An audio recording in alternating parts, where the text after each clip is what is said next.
become. To change someone's character is not our role. Our role is to love them. For them to change, si God pa rin makakapagbago sa kanila.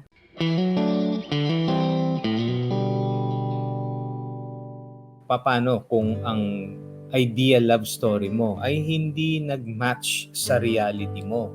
Yung society kasi natin, well, sometimes sadly, nagfo-focus lang palagi dito sa ideal romantic relationship. Wala namang masama dun eh, di ba? Oo, wala Kung naman ikaw talaga. ay naghahangad, syempre, iba naman yung gusto natin. Iba naman yung tinatawag na may will si Lord para sa atin. Kung ano yung kagustuhan din ng Panginoon para sa atin. Kaya tayo nagkakaroon ng mga realidad o kaya expectation ng mga ganyan, nabobombard kasi tayo ng mga pinapanood natin.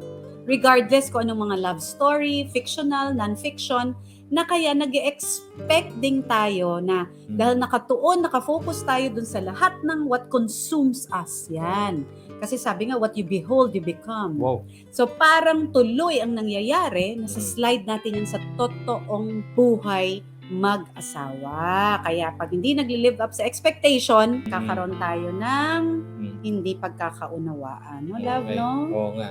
Umaasa man tayo, 'di ba, na dalawa o yung pinagpe-pray mo, 'di ba, na that will match. Pero oftentimes, bakit kaya hindi? Sa ganitong expectation kasi, ang sabi, we finally meet the one na feeling natin kompleto na tayo or buo na tayo at masaya tayo. It is not the will of God.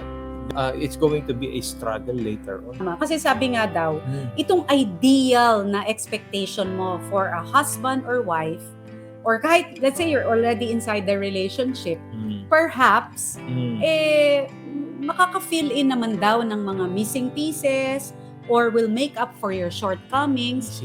And of course, you think na ganun din ang gagawin mo sa kanya. So, you're expecting that, for example, ako, I'm gonna do this sa'yo, tapos meron akong hindsight na, dapat ikaw din, ganyan ha, ine-expect ko na kung di mo man tatapatan, mas level up ka dyan sa pinapakita ko sa'yo kasi ikaw ang magkukumpleto sa akin. So, napaka-wrong. Instead of looking for the one, why don't you just be the one? Diba? Be that unique person that, God made you. You'll try to find another person that will match your... Wala po. Walang ganung tao dito sa mundo who will... exactly the same? Wala eh. At saka yung sinasabi na ito nahanap ko na yung taong magkukumpleto sa akin. Hindi po. The only being that will make us whole is the Lord Jesus Christ, our Savior. Kaya wag po natin yung hahanapin na parang expectation to complete sa opposite sex or sa ating asawa if you are married already, because truly, there will be disappointments. Mali pong mindset yan. Yan ha? Tsaka yung worth natin hindi po galing sa ibang tao. Again, galing po ito sa Panginoon. If my spouse loves me, diba, they would change me. Ibig sabihin nito na we can encourage the ones we love na magbago in some ways at yung willingness nilang baguhin. Ang sarili nila will indicate how strong their love is.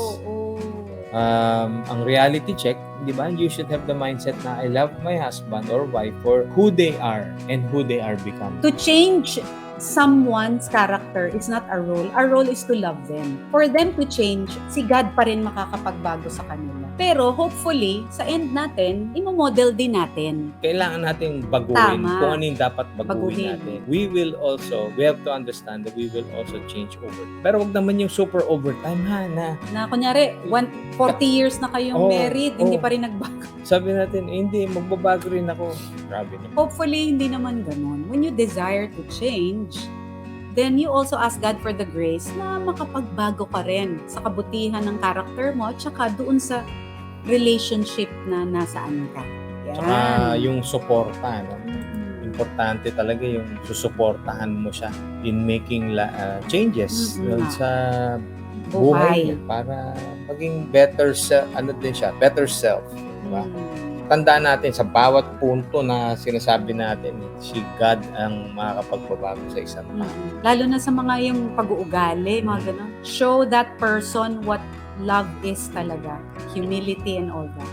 Isang common na expectation ay a healthy relationship daw should be easy all the time. Easy. Sa lahat daw ng oras, madali lang yan. Sabi nila, love conquers all. How we all wish na ganun talaga kadali. Mm-mm. Pero dahil sa may binabago at ginagawa si Lord sa atin, laging merong rason. Pero if we pray that our relationships is going to be better, Yan, you desire.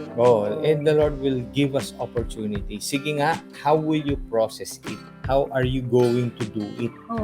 That's gusto true. Gusto niyo ng easier? Ito. Bigla na lang this specific situation will allow us. Na hindi totoo na ang healthy relationship ay all the time madali. Laging merong trouble, laging merong challenges, laging merong tinatawag nila na parang hump, o kaya may detour.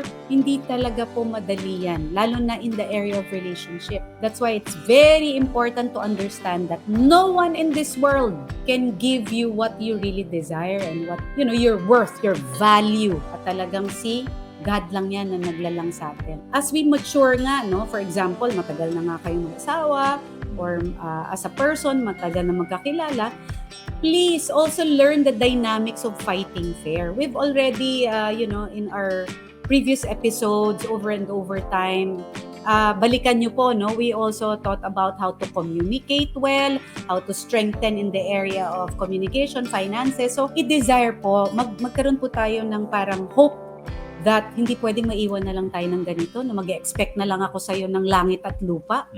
Tapos, ang tagal-tagal na nating magkasama. Talaga. It's how we respond to challenges, that how we come out of any challenge, whether it's a heartache, it's how we live out and come out anong natutunan natin. For the singles, if you had previous relationships and then now you are healing, it's what you learn and how you stood up and say, no, I'm gonna still move forward knowing that God is with you. So let's be hopeful in any kind of relationship. Life has ups and downs.